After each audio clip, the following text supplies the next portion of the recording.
invitados a visitar su página de Facebook, en la que lo acompañan muchísimos amigos. Y la doctora Celina Averbuch es médica tocoginecóloga, egresada de la Universidad de Buenos Aires en el año 89, fue jefa de residentes y médica de planta en la maternidad Sardá de la ciudad de Buenos Aires, también jefa justamente de guardia de maternidad central de Ezeiza, y hoy, entre otras actividades profesionales, Celina sigue integrando el cuerpo médico de la maternidad Sardá, es además ecografista en el ámbito privado y realiza atención privada en consultorios de ginecología y obstetricia. Cheli Averbuch, así la llaman, nos tomamos la posibilidad de decirte así. Cecilia tiene una experiencia compartida con Javier para contarnos a todos nosotros, los que estamos aquí, por supuesto aquellos que están en sus casas escuchando y viendo y compartiendo este momento a través de la televisación. La vida le ha puesto en una inesperada oportunidad de ponerse ni más ni menos que en el lugar del otro. Pero bueno, queremos escuchar la experiencia. ¿Quién va a empezar de los dos? ¿Javier?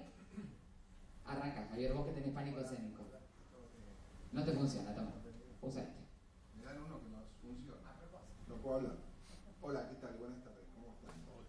Antes que nada, me gustaría proponer que esto no sea una charla en donde nosotros hablamos y ustedes nos escuchan las cosas importantes que tenemos que decir, sino que simplemente hagamos, está todo abierto para que hagan preguntas. Yo espero que hagan preguntas y dudas y que lo hagamos más como un debate, digamos.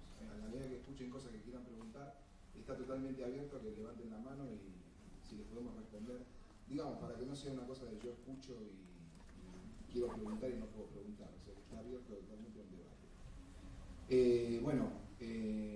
Cheli Averbuch, ¿Anda ese Cheli? Bien. Sí, buenas tardes, primero que nada, gracias por la invitación. Nada, con Cheli nos cruzamos como todo lo que pasa en la vida, que es un poco misterioso. Ahora van a ver por qué yo creo que es misterioso. Yo abrí una página de Facebook a partir de lo que me pasó. Lo que me pasó es que en el 2008 me dieron el diagnóstico de la enfermedad de Parkinson. Yo estaba trabajando bastante y empecé a sentir el brazo derecho rígido. Eso es lo que más me llamó la atención, la rigidez del brazo derecho, que no podía mover los dedos de la mano derecha y pensé, como siempre uno piensa, que es una pavada, qué sé yo, que eran las cervicales, qué sé yo, otra cosa. Hasta que nos dimos cuenta que era algo neurológico, fuimos a ver a un neurólogo, a una neuróloga en realidad, que no me terminó de decir muy bien qué era. Me dijo, sí, tiene que ver que es un parkinsonismo. Cuando yo escuché parkinsonismo dije, ¿qué es parkinsonismo? ¿Es Parkinson o es...? Yo no sabía muy bien qué era el Parkinson. Y ella me dijo, no, sí, bueno, yo creo que no me lo quiso decir. Y después fuimos a ver a otro neurólogo que tenía otra tendencia terapéutica, y me dijo, sí, me confirmó que me dio el diagnóstico de Parkinson, porque el Parkinson no es una enfermedad que se pueda diagnosticar a través de un estudio, digamos, sino que hay un análisis clínico que a uno le hacen, lo hacen caminar, te hacen mover las manos, te hacen una serie de movimientos y diagnostican que vos tenés la enfermedad de Parkinson.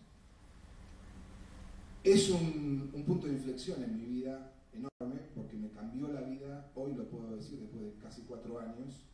El que era yo y el que soy ahora, por suerte, no tienen nada que ver. O sea, tienen mucho que ver, soy la misma persona, pero estoy en un lugar mucho más interesante después del diagnóstico de la enfermedad. Y esto es lo que nosotros creo que tenemos para contar, básicamente. Era muy interesante lo que estaban contando los profesionales, porque yo veía cómo la medicina, poco a poco, se va abriendo y va entendiendo que tanto el médico como el paciente son dos seres humanos, sin ninguna diferencia. La única es que el médico estudió para una especialidad y sabe concretamente muchas cosas que el paciente ignora, pero lo que el médico no sabe es que el paciente padece la enfermedad. Y no hay nadie que sepa más de una enfermedad que el que la padece. No importa la experiencia del médico. Cuando uno tiene una enfermedad, empieza a entender otras cosas y la enfermedad te lleva a un lugar que es intransferible. No se puede explicar cuando estás enfermo a dónde vas a parar. Porque vas a parar a un lugar, a veces uno no lo sabe explicar, pero estás en otro lado. Y esto tiene que ver con cómo uno mira la enfermedad. Cuando yo me enfermé, lo que me salvó es que yo quería saber por qué me había enfermado. Que es la típica pregunta que uno dice, ¿por qué a mí? me enfermé, ¿por qué a mí? Después decís, ¿por qué no a mí? Y después decís, te haces la tercera pregunta, ya mucho más cuando pasó el tiempo. ¿Para qué me enfermé? Que es lo que uno empieza a entender después. ¿Por qué uno cree que la enfermedad es un intruso? Es el enemigo, es algo que hay que eliminar, porque somos occidentales y fragmentamos todo. Yo veía acá como los profesionales decían, ahora estamos entendiendo que esta especialidad se llama así, que tenemos que acercarnos al paciente. Claro, digamos, separamos el alma del cuerpo. Los orientales se ríen de nosotros hace miles de años, porque separamos el alma del cuerpo como si no tuviéramos alma, digamos, como si la enfermedad fuera algo físico, únicamente físico. Lo puedo decir con esta convicción porque lo padezco todos los días, y la enfermedad es un límite, sobre todo una enfermedad crónica, ¿no? Como esta. Es un límite tan importante en la vida de una persona que o entendés o entendés. O sea, el dolor es el verdadero maestro de todo. No hay nada, todo lo demás es verso. No hay nada que pueda hacerte entender más de qué se tratan las cosas que el dolor. Solamente cuando uno sufre, entiende algo, empieza a entender algo. Si quiere, a veces está tan negado, o uno tiene tanto miedo, que ni siquiera así entiende. Entonces la vida te pone otro obstáculo más fuerte y después te morís, digamos. Que en algunos casos es la única salida.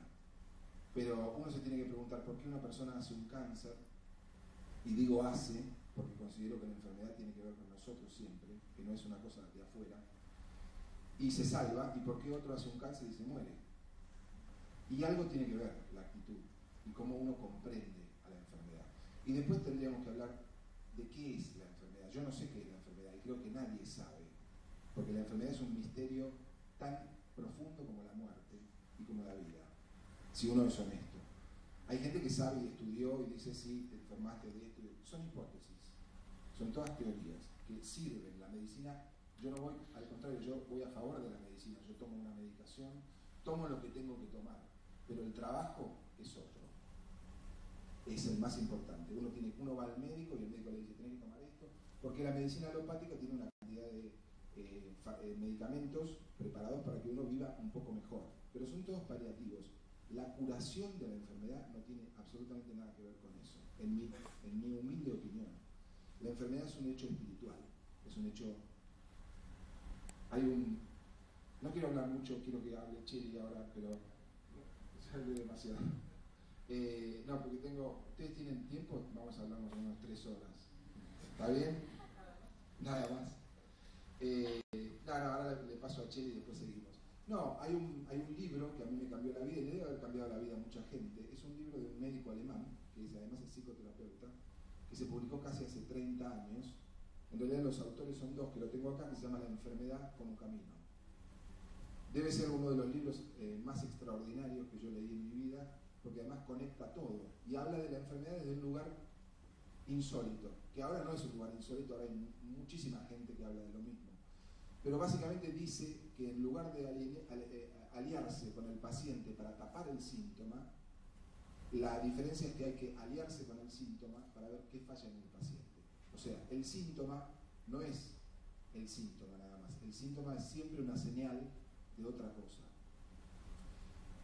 Y da un ejemplo maravilloso como cuando uno va con un coche y se prende la luz del tablero.